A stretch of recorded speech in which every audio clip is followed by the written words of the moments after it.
मैं अयोध्या हूँ। 30 अक्टूबर के उस दिन गोलीबारी में 40 से ज़्यादा कार सेवक मारे गए। जाने कितने लापता हो गए, जाने कितनों को सरयू में बहा दिया गया, कोई नहीं जानता। मूल रूप से बीकानेर और बाद में कलकत्ता में रहने वाले दो सगे भाइयों शरद कोठारी और राजकुमार कोठारी को सुरक्षा बलों ने दिगंबर अखाड़े से बाहर खींचा और सिर पर गोलियां दाग दी।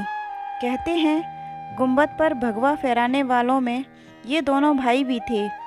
वर्षों से कलकत्ता में व्यापार कर रहे हीरालाल कोठारी के यही दो बेटे थे। पास ही में सड़क किनारे खड़े जोधपुर के सीताराम माली का कसूर सिर्फ इतना था कि वह आंसू गैस का गोला उठाकर नाली में डाल रहा था। सुरक्षा जवानों ने बंदूक उसके मुंह में रखकर गोली दाग दी। 30 अक्टूबर की उस रात फैजाबाद के सरकारी अफसरों के यहाँ चूल्हे नहीं जले, क्योंकि उनकी पत्नियाँ शहर के बाकी लोगों के साथ कमिश्नर के घर को घेरे हुई थीं। उनके हाथों में तख्तियाँ थीं जिन पर लिखा था, निहत्थे कार सेवकों की हत्या बंद करो, जनरल डायर मत बनो। यहाँ भी लोगों की भीड़ बढ़ती चली गई। कुछ देर बात करने के बाद कमिश्नर घर के पिछले दरवाजे से भाग निकले। लाठीचार्ज में घायल अशोक सिंघल को अस्पताल में भर्ती कराया गया।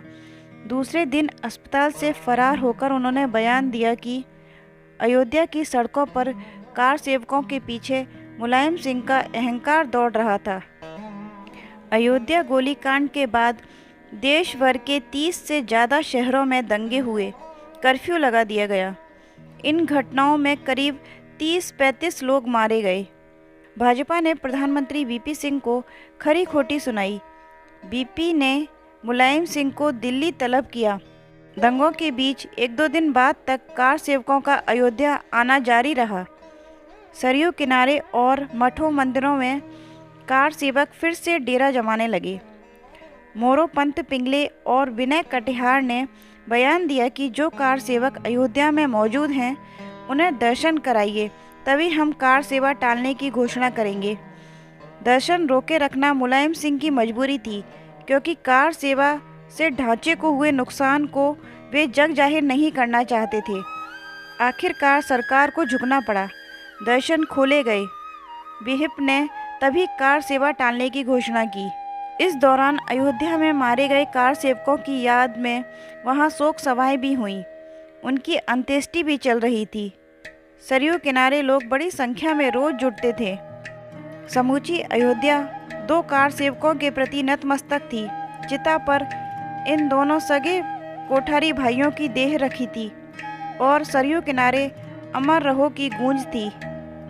मैं अयोध्या हूँ के अगले भाग में जानेंगे कि बीपी सरकार गिर गई थी और चंद्रशेखर बन गए थे नए पीएम। जब तक के लिए जय श्री राम।